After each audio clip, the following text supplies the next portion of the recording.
Muy buenos días, yo soy Alonso Escobar, gracias por atender la invitación a la teleconferencia en la mañana de hoy. Este espacio es gracias a la Alcaldía de Medellín y su Secretaría de Salud. En la mañana de hoy nos acompaña el doctor Jesús Velázquez Penagos.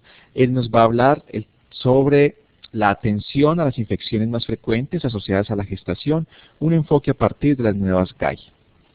El doctor Jesús va a exponer el tema durante unos 50-55 minutos.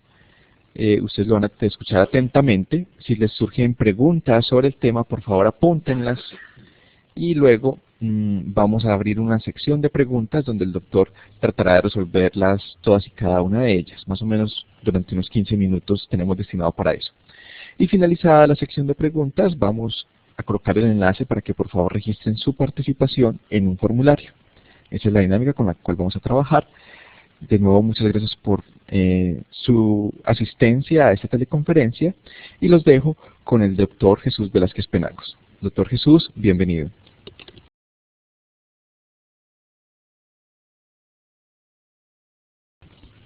Bueno, muy buenos días a todos y a todas. De antemano, mil disculpas por la voz que desde hoy estoy aquejado de un síndrome gripal. Entonces, esta capacitación hace parte de toda la iniciativa de la Secretaría Municipal de Salud para socializar las nuevas guías de atención, las cuales espero que en otras oportunidades les hayan dicho que fueron realizadas con la mejor evidencia disponible. Fue un trabajo realizado a lo largo del país en consenso con distintas especialidades, con distintos profesionales en diferentes partes del país, y en lo personal considero que es un producto muy bueno, único en el país, que vale la pena replicar. Y espero, pues, como lo envié en la bibliografía, espero que por lo menos sea de su lectura, sea de su introyección para la práctica diaria. Entonces, estamos observando las principales causas de mortalidad materna y vemos como las infecciones, sí, son un porcentaje importante de las causas de muerte materna. Acá alrededor vemos como las intervenciones o paquetes de intervenciones que se tienen estipuladas para disminuir la mortalidad materna por infecciones, que básicamente son el uso de antibióticos, la inmunización con el toxoide tetánico, la atención de un parto seguro y limpio. Y acá vemos otras causas indirectas donde figura la malaria, donde es importante la suplementación con hierro, el tratamiento antirretroviral de pacientes con VIH. Sin embargo, a lo largo de la conferencia vamos a hacer mención a algunas infecciones que, si bien no causan muerte materna, pueden causar morbilidad neonatal y mortalidad neonatal. Entonces, una primera pregunta que nos debemos hacer y que fueron el objetivo para plantear esta revisión en las guías de atención integral es: ¿qué infecciones debemos tamizar en el embarazo y por qué? Básicamente, el parto pretérmino, el bajo peso al nacer, la ruptura prematura de membranas son unos problemas obstétricos que son muy difíciles de impactar con todas las intervenciones que tenemos en el día, en la actualidad. Sin embargo, no debemos bajar la guardia, y por eso es importante tamizar ciertas infecciones, como lo vamos a ver a continuación, para tratar de impactar positivamente en estos indicadores que miden en cierta forma la equidad y la integralidad en la atención. También es importante tener en cuenta algunas infecciones por su importancia en la transmisión vertical madre e hijo, y algunas de ellas pues es importante prevenirlas o identificarlas tempranamente por las secuelas fetales que puede originar y las consecuencias en la primera infancia.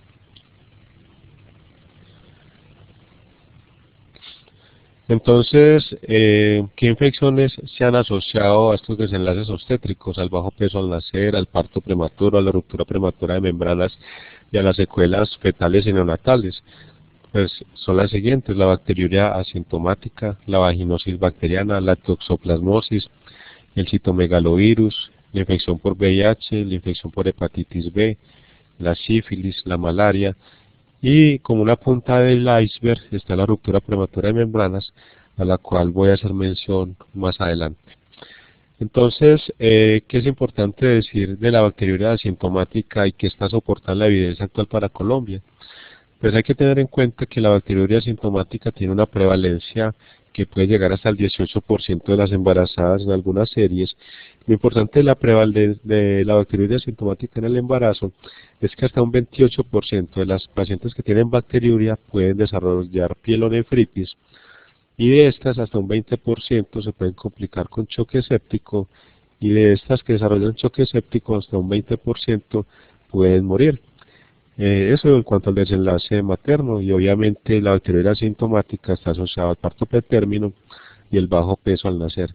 Está demostrado que si tratamos en el embarazo los casos de bacteriuria asintomática, podemos disminuir las tasas de parto pretérmino y de pielonefritis en la mamá.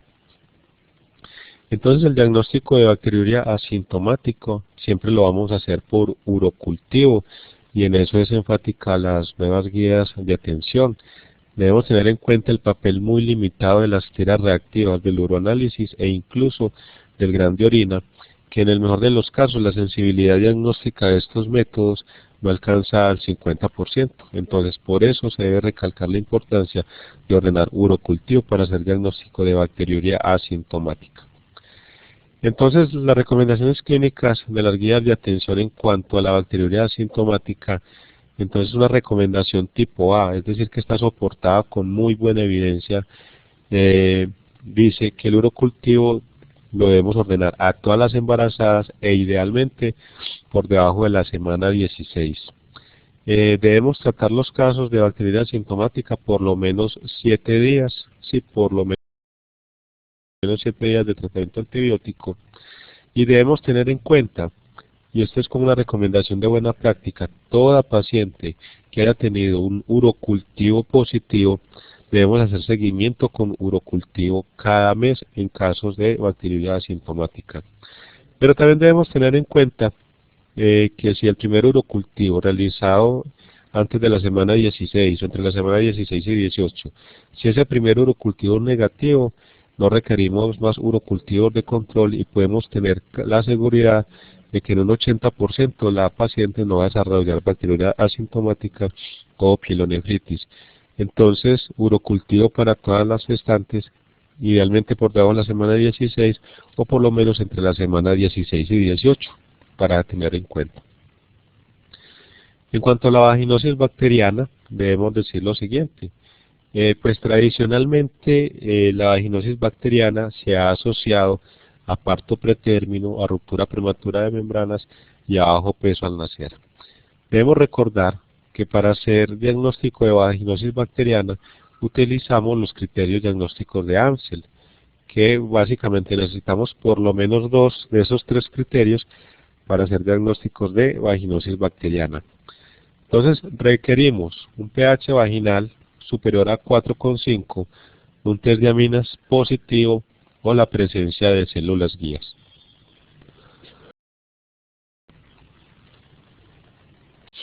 La evidencia actual que indica, y esto nos cambia el panorama de lo que veníamos haciendo tradicionalmente, y es que hacer tamización universal, es decir, ordenarle el examen de directo y grande flujo a todas las embarazadas, no ha demostrado que disminuye el parto pretérmino, no disminuye la incidencia de ruptura prematura de membranas ovulares y no disminuye el bajo peso al nacer.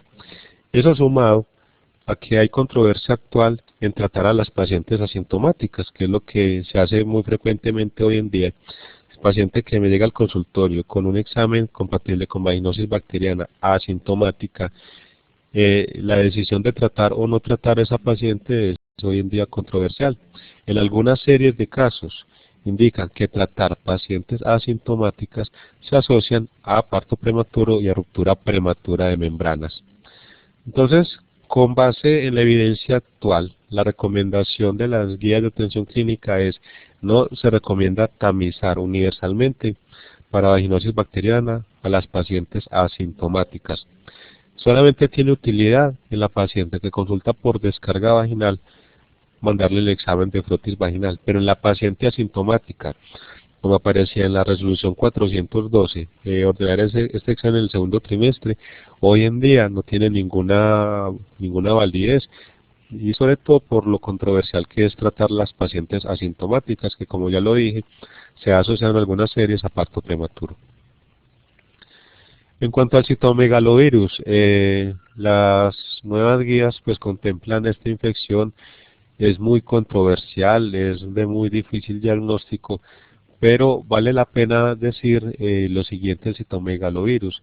¿Por qué es importante? Porque es la infección congénita más frecuente en el mundo, llegando a reportarse tasas de prevalencia hasta 2.2% en las embarazadas. La tasa de transmisión vertical es variable y por eso algunos colocan que es importante pues pensar o tamizar o tener en cuenta la posibilidad de citomegalovirus en el embarazo. El citomegalovirus pues hace parte de la familia del herpes virus. Una vez da la infección pues que la mayoría de las veces es asintomática y en algunos pacientes pues es similar a un cuadro mononucleósido, es decir, fiebres, artralgias y adenopatías.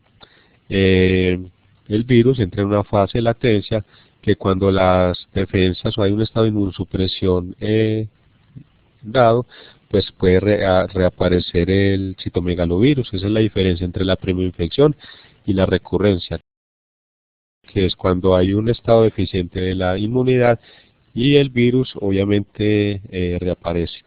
Entonces la tasa de transmisión vertical al feto es variable. Cuando es la primoinfección, la tasa de transmisión al feto es hasta el 40%, pero cuando es una recurrencia, la tasa de transmisión es baja, es alrededor del 8%. Debemos tener en cuenta que el 90% de los recién nacidos en los que haya transmisión vertical, pues serán asintomáticos. Y quizás de lo más importante a destacar es que el factor de riesgo más importante para una mujer en embarazo adquirir citomegalovirus es estar en contacto con niños menores de 3 años. Entonces, ¿qué es lo importante del citomegalovirus? Y por eso la prevención primaria es tan difícil. Es que no existe vacuna alguna para el citomegalovirus, no existe tratamiento profiláctico, no existe tratamiento intrauterino en el sentido que si yo hiciera el diagnóstico de transmisión vertical in útero, pues no existe tratamiento avalado por la evidencia el cual yo pueda suministrar. Y lo más importante es que existe incertidumbre diagnóstica de infección fetal in útero. Es muy difícil hacer el diagnóstico de citomegalovirus in útero porque de las pruebas existentes son muy ambiguas. Entonces, ¿qué es lo importante? Ante este panorama, que no hay vacuna, que el tratamiento no es eficaz o no se conoce cuál es el mejor tratamiento, pues lo mejor es la prevención. Entonces, no se recomienda tamizar para citomegalovirus a todas las gestantes. Disponemos de IgG e IgM para citomegalovirus, pero como ya vimos, no se recomienda pues su tamización. Y de pronto lo más importante es que debemos evaluar el riesgo de toda embarazada al preguntarles que si tiene contacto con niños menores de 3 años, incluso los mismos hijos pueden ser factor de riesgo. Y si la mujer tiene factor de riesgo para el citomegalovirus, pues debemos educar acerca de conductas adecuadas, que básicamente se resumen en las siguientes: un buen lavado de manos antes y después de cambiar pañales, evitar los besos en la boca a los niños menores de 3 años, y lavado de manos siempre que haya contacto con alguna secreción de los niños menores de 3 años, y debemos educar a las gestantes al respecto, y tiene una recomendación C, o sea que es un nivel de evidencia aceptable. En cuanto al VIH, pues no me voy a extender demasiado porque hay una capacitación únicamente para VIH en el embarazo, pero debemos tener en cuenta lo siguiente: pues de detectar el VIH en el embarazo es una prioridad nacional, hace parte de las metas del milenio.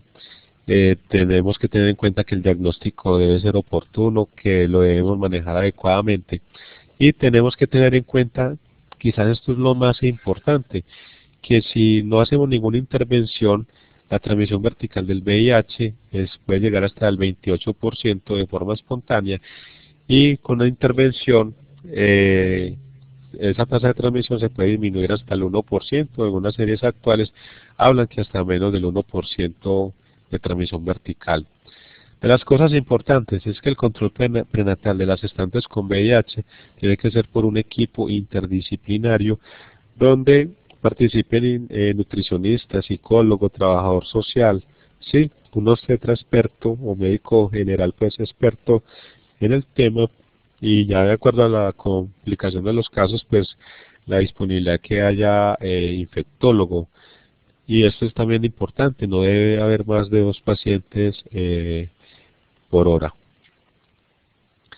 Entonces, otro aspecto importante en el manejo de las pacientes con VIH en el embarazo es que todas las indicaciones deben quedar por escrito, sí, que es lo ideal en todas las gestantes, pero incluso el consentimiento informado a la prueba de VIH o el desistimiento de la misma debe ir acompañado de un consentimiento pues informado y siempre por escrito. Pues el examen de tamización del VIH debe hacerse tan pronto se ingrese al control prenatal, y este se debe repetir, sí, en el tercer trimestre si hay historias de infección de transmisión sexual, si hay sospecha de infección retroviral, cuando hay uso de drogas intravenosas ilícitas, el trabajo sexual, el tener varios compañeros sexuales, tener un compañero con VIH positivo o riesgo de tener la infección, el mantener relaciones sexuales sin protección y aquellas mujeres que no hayan sido tamizadas en el primer trimestre.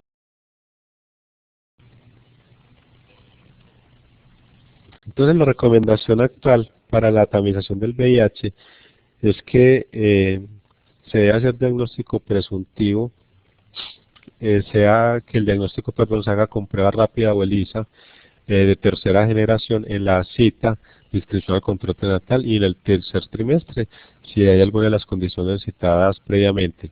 La confirmación siempre debe ser con Western blot, y una recomendación y es que la atención de estas pacientes debe ser por un equipo especializado, como lo dije anteriormente.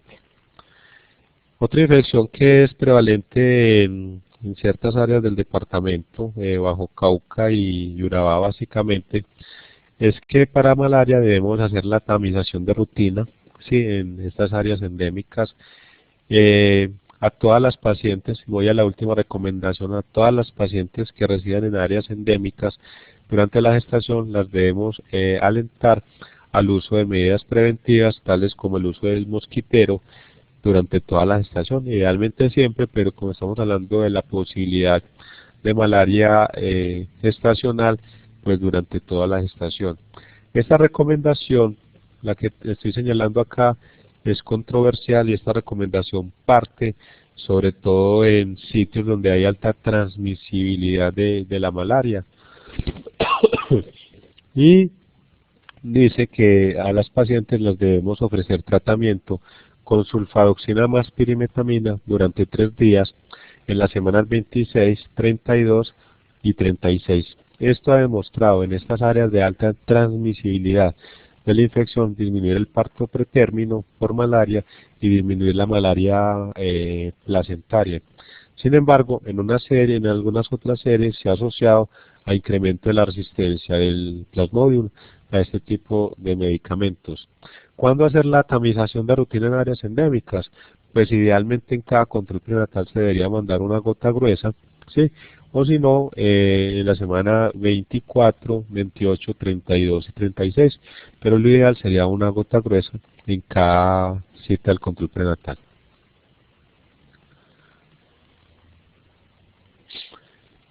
En cuanto al estreptococo del grupo B, debemos tener en cuenta que a nivel local pues no sabemos a ciencia cierta el impacto de la infección del estreptococo del grupo B. Sin embargo, a nivel mundial es una causa importante de sepsis neonatal, tanto temprana como tardía, y por eso la principal estrategia es identificar a las gestantes portadoras del estreptococo del grupo B, ya que la transmisión de este germen se adquiere durante el canal del parto, al momento del parto. Se debe tener en cuenta que con solo hacer la tamización y ofrecer el tratamiento antibiótico que voy a mencionar más adelante, se disminuyó el 50% de la infección neonatal. Y esto es muy importante, el tratamiento antibiótico tiene una efectividad del 80% en la prevención de la infección neonatal precoz, y es algo que enseguida les voy a comentar. Entonces, de acuerdo a este panorama y que hay incertidumbre acerca de cuál es el impacto de la infección en nuestro medio, aunque ya hay algunos reportes de algunas instituciones en la ciudad donde es un problema el estreptococo del grupo B y en algunas UCIs neonatales, entonces se recomienda realizar tamización de rutina para el estreptococo del grupo B durante las semanas 35 a 37, y este cultivo debe ser tomado por un hisopado con un aplicador. Se toma la muestra del introito vaginal, del periné y del recto, ¿sí? Tiene que ser tomado de estas tres áreas, porque tomarlo de solo una de ellas pues disminuye ostensiblemente la sensibilidad diagnóstica de la prueba. Lo ideal es que al momento del parto la tamización se haya hecho por lo menos 6 semanas antes del momento del parto. Si la tamización lleva más de 6 semanas, pues esta tamización se debería repetir. Si se detecta la presencia del estreptococo de grupo B en un urocultivo tomado en el último trimestre, se recomienda dar tratamiento sin necesidad de realizar tamizaje con cultivo rectal y vaginal. Es decir, una paciente en el último trimestre del embarazo tiene una bacteriuria asintomática por estreptococo del grupo B, pues esta paciente necesitará profilaxis durante el trabajo de parto, y en esa paciente en especial pues no necesitaría tomar cultivo perineal ni rectal, porque ya sé que esa paciente es portadora del grupo de estreptococo del grupo B. Entonces, ¿para qué hacer la tamización de estreptococo del grupo B? Para saber a qué paciente durante el trabajo de parto le voy a ofrecer terapia con penicilina cristalina. Entonces, ¿a quién más le vamos a realizar cultivos? A las pacientes con ruptura prematura de membranas, ¿sí?, que no tengan resultados de tamización. Profilaxis antibiótica para estreptococo de grupo B a todas las mujeres con ruptura prematura de membranas que hayan iniciado trabajo de parto y en las cuales yo no conozca el estado de la tamización. Pero cuando conozco el estado de la tamización o tiene indicación para iniciar profilaxis, el medicamento de elección es la penicilina G cristalina.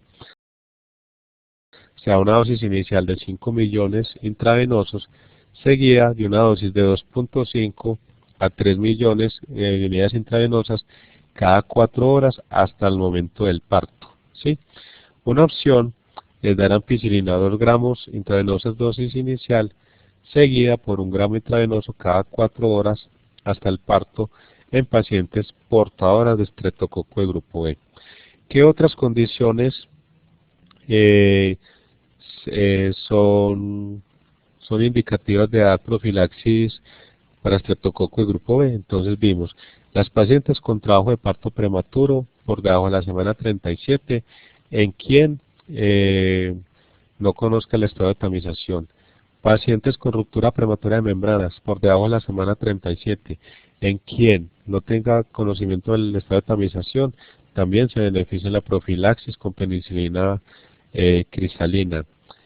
Y pacientes, obviamente las pacientes que tengan ruptura prematura de membranas de término, que tengan más de 12 horas o más de 18 horas según las recomendaciones americanas, y en las cuales no conozca el estado de tamización, deben recibir también profilaxis con penicilina G sódica a las dosis mencionadas. Hay evidencia suficiente que por lo menos con que el feto haya tenido contacto 2 horas antes del parto con este antibiótico se beneficia de la intervención. Es decir, una señora que llegue con un trabajo de parto prolongado, avanzado, se beneficia la intervención si yo preveo que se puede demorar un poquito más de 2 horas para tener el parto. Entonces es importante tener en cuenta pues estas situaciones clínicas.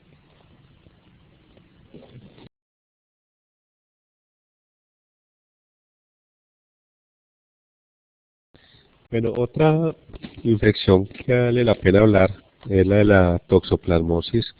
Este es un tema muy controversial porque no existen estadísticas pues confiables en nuestro medio. Tampoco sabemos a ciencia cierta cuál es el impacto de esta infección en nuestro medio, pero voy a decirles lo siguiente.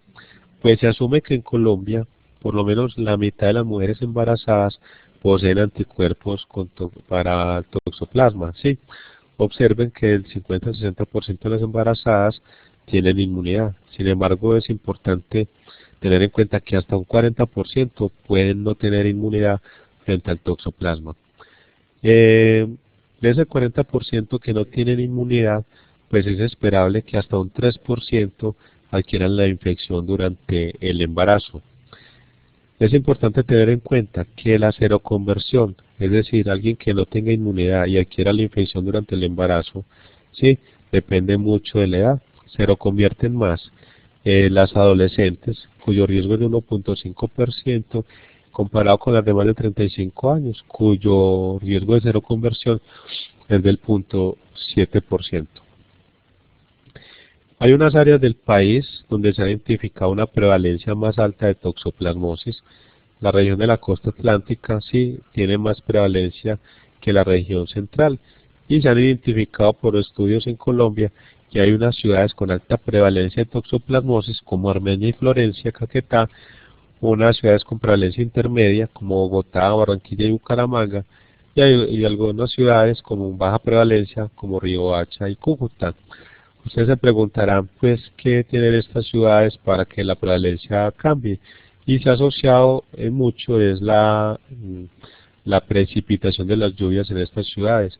Se ha encontrado que hay más toxoplasmosis en aquellas partes donde la precipitación de lluvias es aumentada, es alta. Entonces, ¿qué factores de riesgo hay para toxoplasmosis? Pues la edad, saben que las pacientes jóvenes tienen más riesgo de ser convertir para toxoplasmosis, las áreas geográficas de mayor precipitación de lluvias, el consumo de carnes no cocidas, ¿sí? Y de ellas, pues se transmite más fácil por la carne de cerdo no cocida que por la carne bovina no cocida. El agua, el consumo de agua no potable y actividades de jardinería. Hay que recordar pues que la toxoplasmosis se adquiere por la ingestión de ooquistes que hacen un proceso pues en todo el organismo y que finalmente se alojan en ciertas áreas del organismo y pueden originar problemas como el sistema nervioso central, sistema ocular. Desde que el sistema inmune esté intacto, pues no originará problemas. El contacto con gatos ha sido estigmatizado, ¿sí? Entonces no nos debemos limitar a decir si la paciente tiene gatos o no, sino evaluar todas estas condiciones de factores de riesgo, ¿sí? En últimas, cualquier excreta animal pudiera ser factor de riesgo para infección por toxoplasmosis. Entonces, ¿cuál es el objetivo de identificar pacientes con toxoplasmosis? Y es esta: la mujer que no tiene inmunidad frente al toxoplasma es el objetivo primario de los programas de tamización durante el embarazo. Es esta la mujer que tenemos que identificar, ¿sí?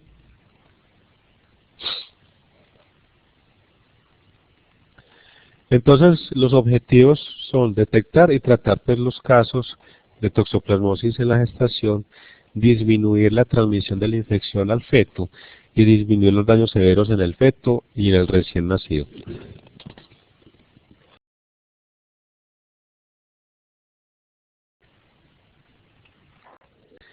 Entonces, antes de pasar a la recomendación clínica, debemos tener en cuenta estos aspectos de la inmunidad. La inmunoglobulina G para el toxoplasma inicia su elevación a las 4 semanas de exposición al toxoplasma.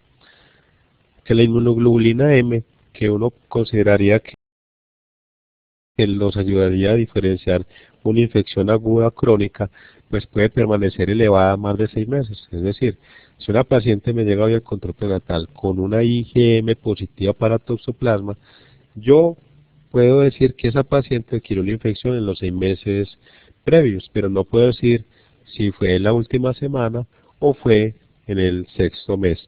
Entonces, por eso es importante diagnosticar con otras pruebas diagnósticas qué tan aguda es el inicio de la infección. Entonces, para eso se han propuesto la medición de inmunoglobulina A por medio de un test que se llama test de ISAGA, que indica infección reciente, pero es poco sensible, y el test de avidez, que evalúa cómo se precipitan las inmunoglobulinas, y habla de un test de avidez bajo o alto, y es útil si el embarazo es menor de 16 semanas. Tanto el test de avidez como la inmunoglobulina A me permiten diagnosticar es qué tan aguda o qué tan reciente es el inicio de la exposición. Como ya los dije, desde que haya un adecuado sistema inmune, pues la infección pues pasará asintomática, pero cobra relevancia en las pacientes inmunocomprometidas con las gestantes con VIH.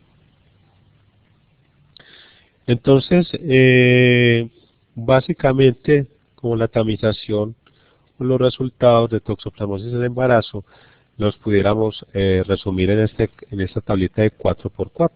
Son los escenarios siguientes. Una paciente que tiene inmunoglobulina G negativa, ¿sí?, y la inmunoglobulina M es negativa, es la paciente que no ha tenido contacto con el toxoplasma. A esta paciente, sí, le debemos repetir la inmunoglobulina G cada mes. Ya les dije que la inmunoglobulina G se empieza a elevar a las 4 semanas de exposición. Entonces, por eso, si lo hago cada mes, pues puedo detectar qué paciente me va a hacer seroconversión durante el control prenatal.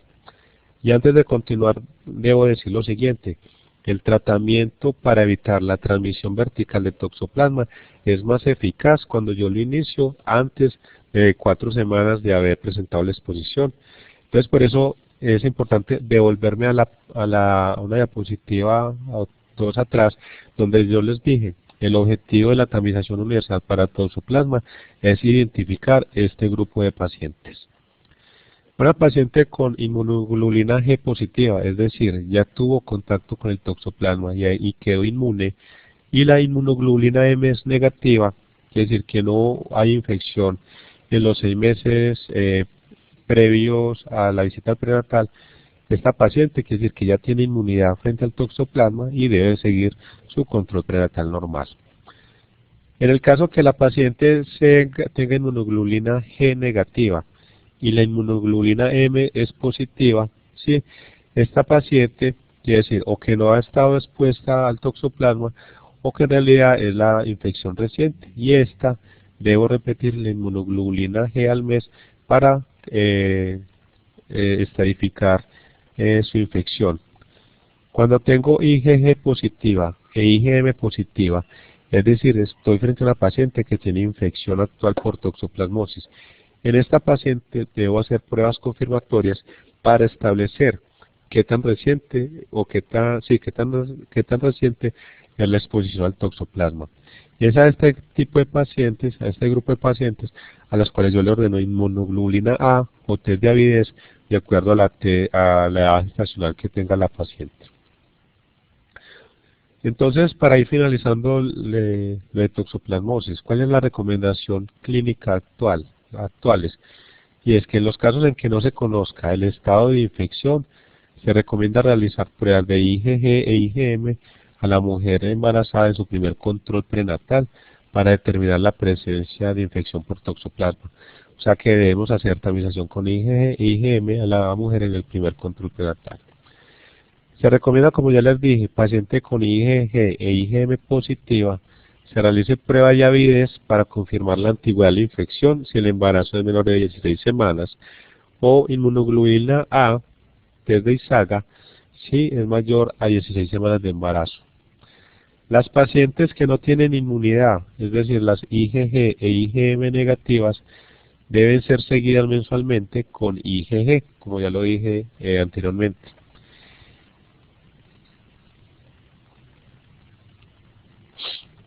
Este es como un algoritmo para hacer ya el diagnóstico de infección fetal. Entonces, ¿cuándo sospecho yo de infección reciente? Cuando el test de avidez es reportado como test de avidez bajo, cuando hay IgM y IgA positivas, ¿sí? Yo debo hacerme la pregunta, ¿será que ya hay infección fetal? Entonces, lo que tenemos a la mano es realizar una reacción en cadena de polimerasa para identificar el toxoplasma en el líquido amniótico. ¿Por qué lo colocamos en interrogación? Porque la sensibilidad de la prueba no es la mejor y porque el hecho que tenga PCR positivo no quiere decir que el feto esté infectado. Esto lo debo acompañar de un seguimiento ecográfico de morfología fetal para evaluar si hay cambios en el sistema nervioso central atribuibles a la toxoplasmosis. Entonces, ya en cuanto a la prevención secundaria, es que estas pacientes en las cuales yo identifico que hay toxoplasmosis, sí, se benefician del tratamiento prenatal con espiramicina. Otro esquema que se ha planteado es usar pirimetamina sulfadiazina. Sin embargo, este tratamiento no es superior a ofrecer espiramicina. Y el tratamiento debe iniciarse tempranamente, ojalá en las primeras 4 semanas de seroconversión. Entonces, la dosis de la espiramicina es por lo menos 3 gramos diarios por el resto del embarazo, hasta que nazca el bebé, ¿sí? Y en caso de que haya confirmación de que el feto puede estar infectado por toxoplasmosis, ya sea porque se le hizo PCR en líquido amniótico o la ecografía sugiera compromiso neurológico, la cual debe ser hecha por alguien experto, se recomienda el cambio a pirimetamina más sulfadiazina más ácido folínico. Entonces, la espiramicina la reservamos cuando hay toxoplasmosis para evitar la transmisión al feto y cuando yo tengo certeza que no hay infección fetal. Pero cuando hay sospecha o certeza que hay infección fetal, pues debo cambiar al esquema pirimetamina más sulfadiazina.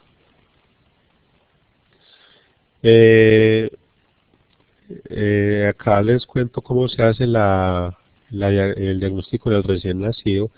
Pues una vez nace el bebé, pues debe ser seguido y establecer si a ciencia cierta si tenía la infección por el toxoplasma. Entonces a los bebés una vez nazcan se les recomienda usar IgG, IgM e IgA para hacer el diagnóstico pues, de toxoplasmosis. Si los resultados son negativos para IgA e IgM, se recomienda realizar Western blot para infección por toxoplasma.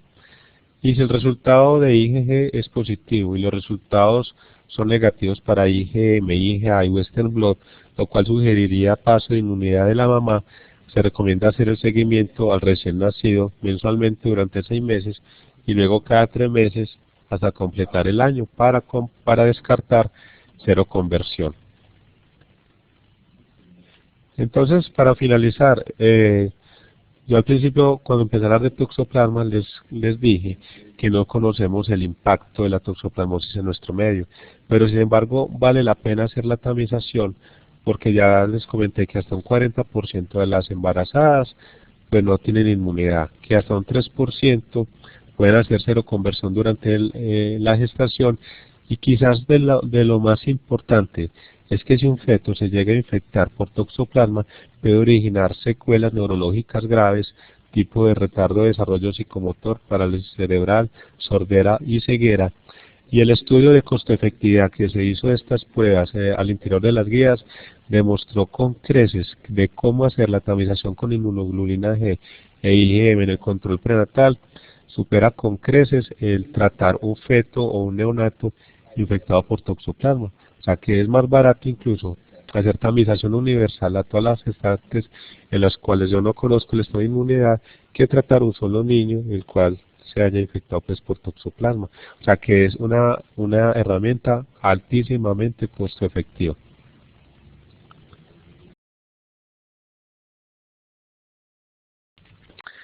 Pero ya para entrando al final de la conferencia, vamos a hablar algo pues acerca de la ruptura prematura de membranas. Entonces, la definición es sencilla, es cuando se pierde la integridad coriamniótica y hay expulsión pues de líquido amniótico antes de la semana, perdón, una hora antes del inicio del trabajo de parto. Entonces la ruptura prematura de membranas se puede clasificar como si es de término por encima de la semana 37 o si es pretérmino por debajo de la semana 37. En estas pretérminos las vamos a clasificar a su vez como viable o previable. La viabilidad pues depende de cada ciudad, de cada institución. En Medellín, en términos generales, la viabilidad fetal es por encima de la semana 27 de gestación o cuando el feto ha adquirido por lo menos 700 gramos de peso. Y previable pues cuando está por debajo de esta edad gestacional o por debajo de este peso fetal. Y cuando hay viabilidad, la ruptura es pretérmino, hablamos cuando es lejos del término o cuando es cerca del término.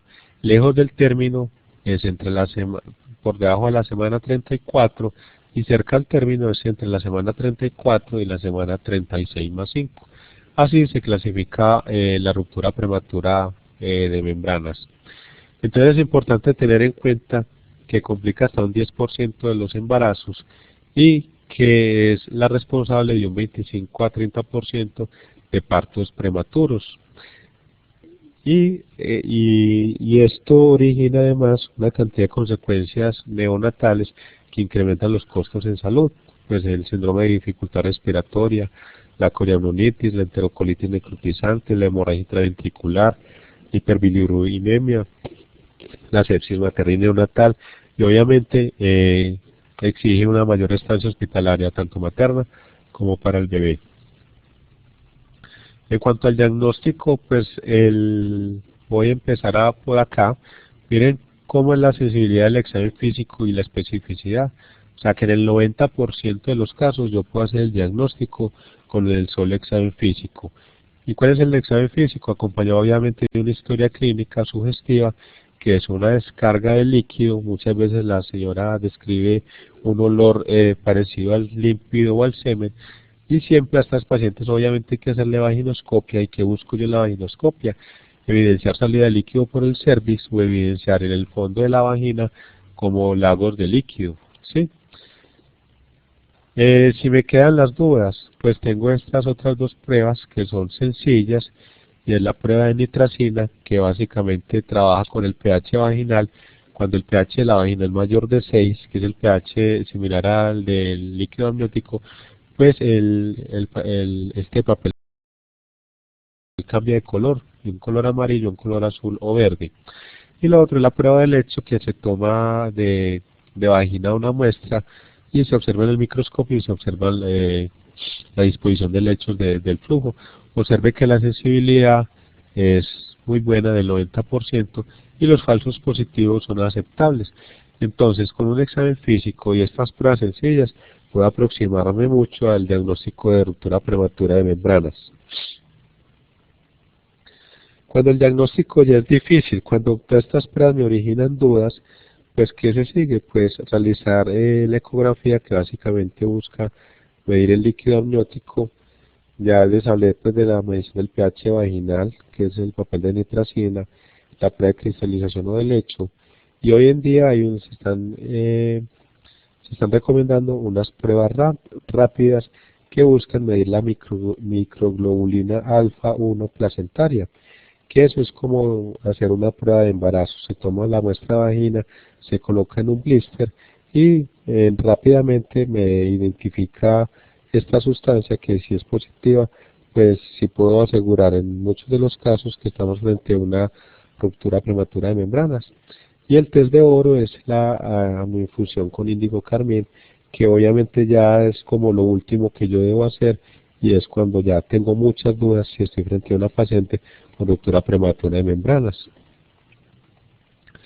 Entonces los principios de manejo de la ruptura prematura de membranas dependerán mucho pues de la edad gestacional a la cual tenga la paciente. Por debajo de la semana 26 se aconseja no continuar el embarazo. Y quiero ser muy sutil con esa palabra, aconsejar. Y por eso colocamos acá informar a la paciente. Debemos informar y explicar muy bien todas las consecuencias a las que se expone el feto de proseguir con el embarazo, que básicamente es infección in útero, un feto demasiado prematuro y la hipoplasia pulmonar que puede originar más adelante en la vida hipertensión pulmonar severa. Entre la semana 26 y 32, sí, y coloco acá entre paréntesis, se recomienda realizar manejo expectante. ¿Por qué coloco entre paréntesis 34? Porque la guía habla hasta la semana 32, porque recomienda la semana 32, si existe la disponibilidad, de hacer pruebas de maduración pulmonar fetal. Si existe maduración pulmonar fetal, pues se recomienda terminar el embarazo en la semana 32. Si no es posible, de todas formas, más allá de la semana 34, se considera terminar el embarazo. Entre la semana 24 y 26, como yo ya les dije, son fetos previables, ¿sí? Debemos informar que la sobrevida es en un 13 hasta 56% y que un 50% de esos bebés tendrán una morbilidad neonatal severa a los 2 años de sobrevida. En cuanto a los corticoides, debemos tener en cuenta pues que no se contraindica la maduración pulmonar fetal. Esto no incrementa pues la posibilidad de infección. Sí tiene demasiados beneficios fetales el hecho de dar maduración pulmonar fetal.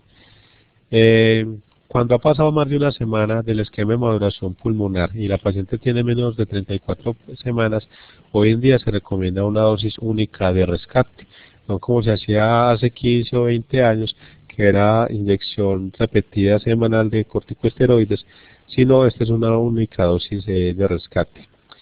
No se indica la tocolisis para el manejo de la ruptura prematura de membranas, ni siquiera para intentar maduración pulmonar.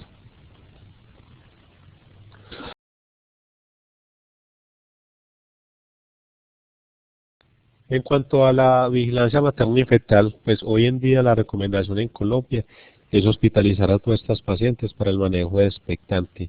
Hay algunas guías en el mundo desarrollado, pues donde hay algunas condiciones en las cuales se pueda ofrecer manejo en casa, pero las condiciones en Colombia ni en Medellín están dadas para hacer este manejo ambulatorio.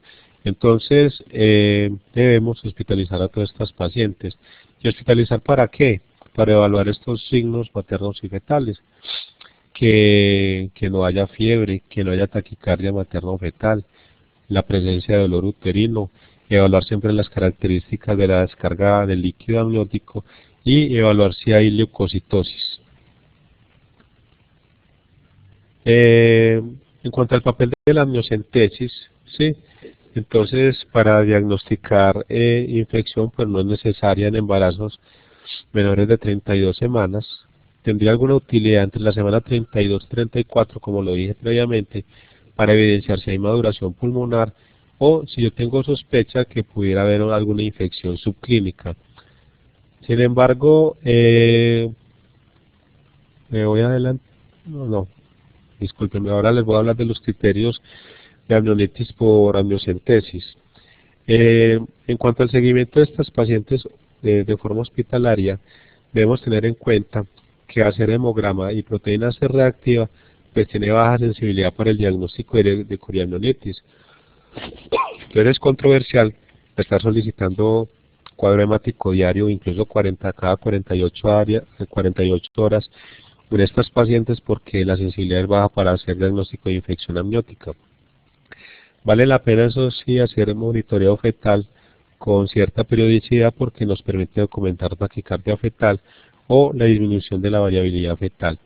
Y tener en cuenta que el perfil biofísico fetal tiene un valor muy limitado para predecir infección fetal. Ninguna guía dice cada cuánto se deben hacer los perfiles biofísicos, pero sin embargo, quizás lo más importante cuando yo hospitalizo a una paciente para hacer diagnóstico de infección amniótica es estar atento a los signos físicos y fetales de infección coriamniótica. Entonces, las pruebas de bienestar fetal tipo perfil biofísico y los hemogramas seriados tienen muy baja sensibilidad para hacer el diagnóstico de infección coriamniótica.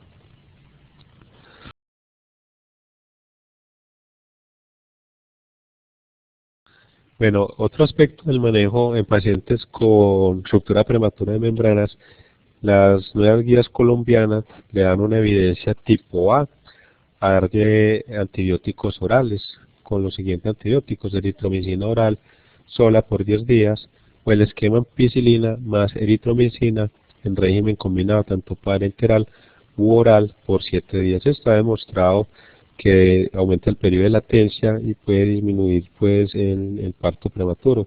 Sin embargo, es controversial y en ciertos sitios pues eh, no se hace manejo antibiótico universal.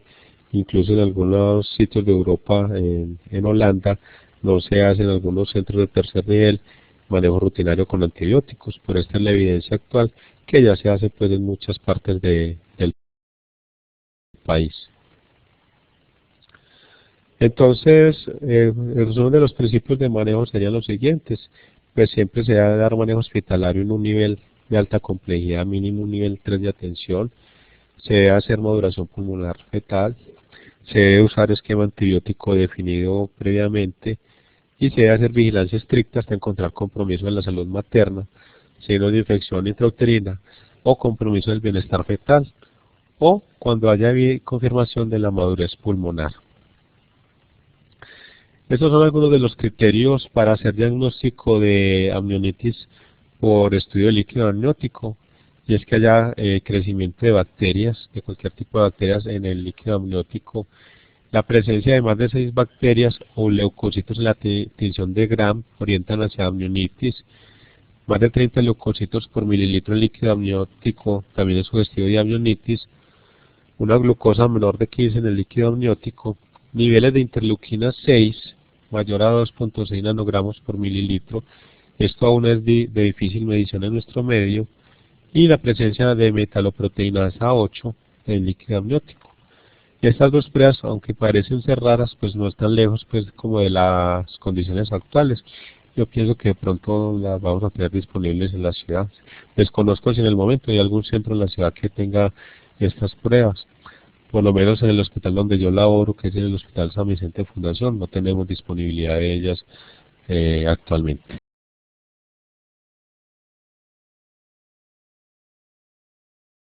En cuanto al manejo, ya cuando la paciente tiene coriamnionitis, pues debemos iniciar oportunamente los antibióticos, y aquí pues sí es similar a las estrategias de sepsis. Se deben iniciar por lo menos en la primera hora de identificado pues el cuadro, se debe terminar oportunamente la gestación y se debe iniciar este esquema antibiótico: clindamicina más gentamicina. No es una indicación siempre necesaria, se puede, en ruptura de prematura de membranas, pues no es siempre indicación necesaria, se puede intentar la inducción del trabajo de parto. Es muy similar la eficacia tanto de la oxitocina como del misoprostol a bajas dosis. Lo único que sí se hace hincapié en las nuevas guías es no dar misoprostol vaginal cuando hay ruptura prematura de membranas, porque esto incrementa pues obviamente el número de tactos vaginales, y lo cual está asociado al diagnóstico de amnionitis. En cuanto a otras infecciones en el embarazo, ya para ir finalizando, es que no se recomienda tamizar para clamidia durante la gestación, pues algunos habían considerado su utilidad para diagnosticar, para, para enfrentar cataratas neonatales, pero no se ha asociado pues que tamizar para clamidia sea útil. Tampoco se recomienda hacer tamización universal para la parasitosis intestinal en pacientes asintomáticas. La tamización para rubeola idealmente se debiera hacer antes de iniciar el embarazo, con el fin de que si la paciente no tiene inmunidad frente a la rubeola, pues sea vacunada, la vacuna que llaman la triple viral. Entonces por eso es importante que todas las mujeres en edad fértil tengan inmunidad frente a la rubeola. E idealmente, pues si la señora ya nos consultó en embarazo, pues debemos tamizar para rubeola antes de la semana 16 de gestación.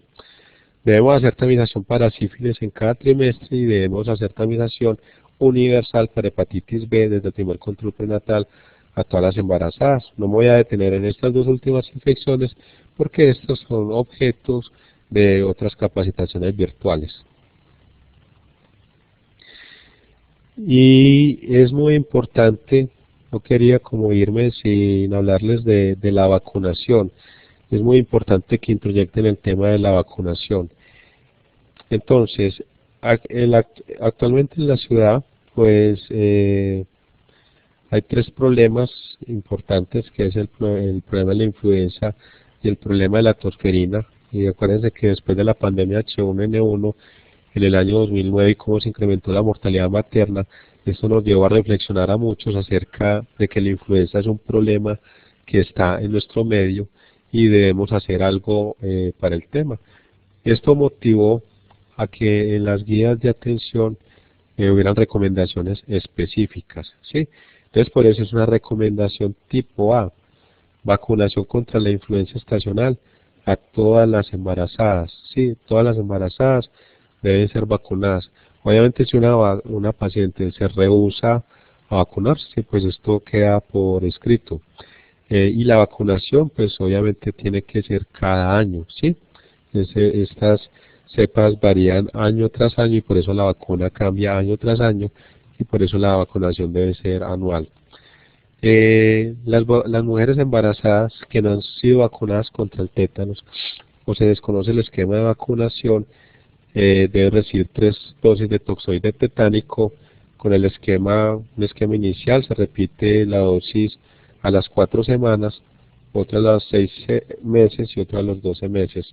Y es importante y va ligada a la otra recomendación, y es: si la paciente, este esquema de toxoide tetánico va a coincidir después de la semana 20, pues se recomienda que una de las de toxoide tetánico sea cambiada por una que se llama DPT celular.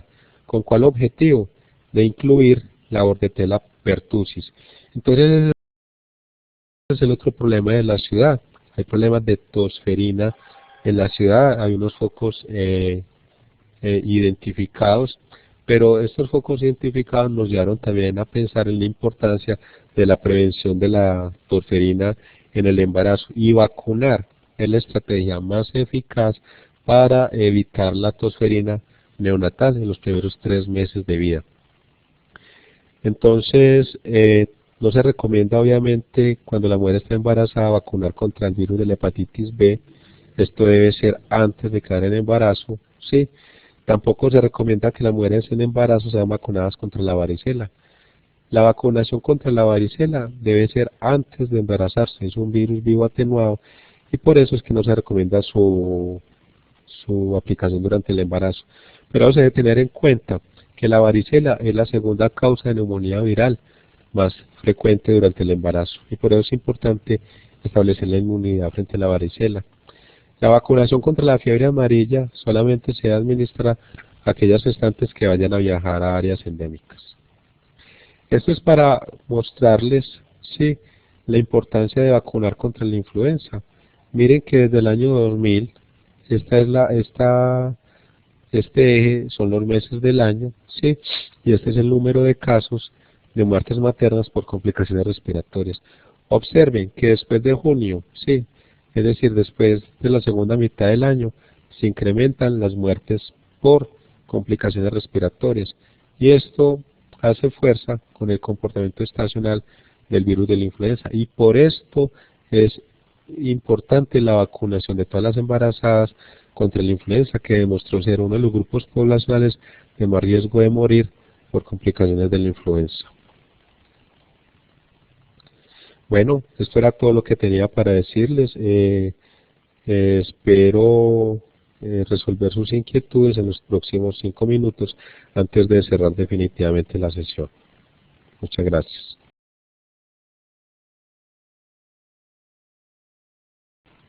Los invito a escribir las preguntas en la sesión de chat.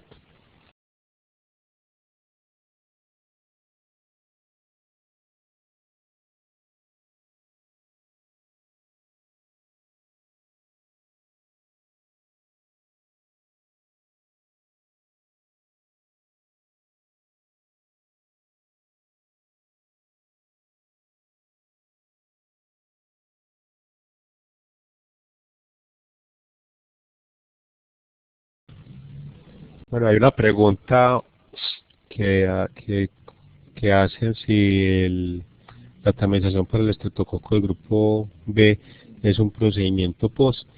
Pues por lo menos es un procedimiento que ya está avalado en las guías, pues no hay que diligenciar un formato especial para su procesamiento. Obviamente hoy en día en la ciudad sí es un procedimiento que está ordenado por los especialistas, y las aseguradoras pues no están glosando esta práctica. Otra pregunta es por qué no hacer seguimiento en los casos de inmunoglobulina de toxoplasmosis que tiene IgG e IgM negativas. ¿Por qué no hacerlo con IgM y sí con IgG? Pues en cuanto a la IgM para toxoplasma, por lo menos hay certeza de que puede durar por lo menos 6 meses. No se tiene tanta claridad en cuanto a iniciaría su aparición. Uno asumiría pues que su aparición es más temprana, pero por lo menos con la IgG sí se tiene certeza que a las 4 semanas de exposición aparece. Y lo de las 4 semanas pues está dentro de los objetivos de iniciar pues el tratamiento.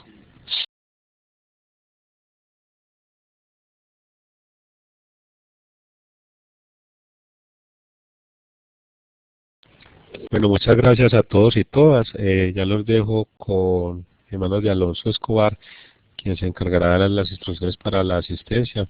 Espero que haya sido de mucha utilidad esta conferencia, y espero su participación en la capacitación virtual y en el foro para resolver otras inquietudes. Muchas gracias nuevamente y que pasen un feliz día.